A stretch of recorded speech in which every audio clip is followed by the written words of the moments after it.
മണിയാശാൻ വീണ്ടും പഴയ ഫോമിലേക്ക് തിരിച്ചെത്തിയിരിക്കുന്നു. ഗവർണർക്കിട്ടാണ് മണിയാശാന്റെ വാമൊഴി വഴക്കം. ഗവർണറെ നാറി എന്നാണ് ഇടുക്കിയുടെ സ്വന്തം ആശാൻ വിശേഷിപ്പിച്ചിരിക്കുന്നത്. ഭൂനിയമ ഭേദഗതി ബില്ലിൽ ഒപ്പിടാത്ത ഗവർണറുടെ നടപടിയാണ് ആശാനെ പ്രകോപിപ്പിച്ചത്.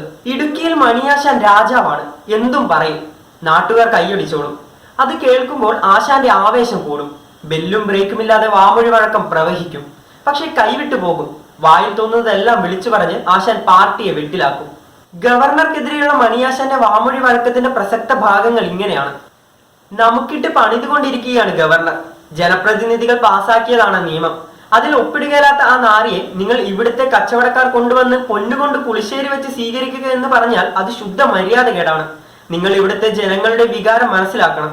ഇവിടുത്തെ കച്ചവടക്കാർ എന്റെ സുഹൃത്തുക്കളാണ്. അവരോട് വഴക്കുള്ളത് കൊണ്ട് പറയുന്നതല്ല. ഈ നാരിയെ പേറാൻ നിങ്ങൾ പോകേണ്ട കാര്യമൊന്നുമില്ല എന്നാണ് ആശാൻ പറഞ്ഞത്. ഇതിൽ നാരി എന്ന പ്രയോഗമാണ് ഏറെ വിവാദമായത്.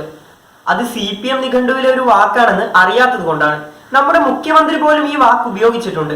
കുറച്ചുകൂടി കഠിനമായി പരനാരി എന്നാണ് മുഖ്യമന്ത്രി പ്രയോഗിച്ചത്. അതിന്റെ ഫലവും CPM-നുണ്ടായി. കൊല്ലം എന്ന സിറ്റിംഗ് സീറ്റ് നഷ്ടമായി.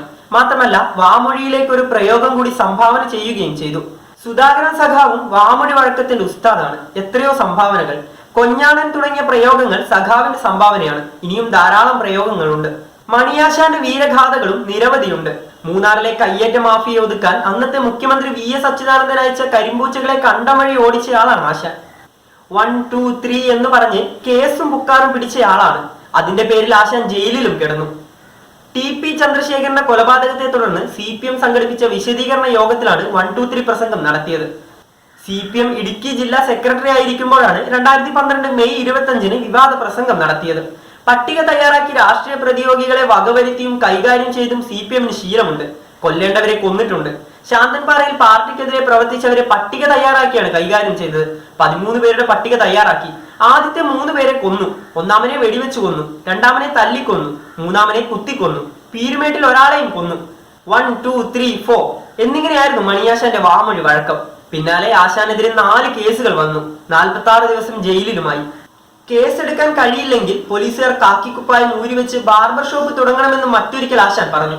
2014 ഒക്ടോബറിലാണ് സംഭവം. ഇതിനെതിരെ ബാർബർമാരുടെ സംഘടന രംഗത്ത് വന്നു. മണിയുടെ മുടിയും താടിയും വെട്ടില്ലെന്ന് സംഘടന തീരുമാനമെടുത്തു.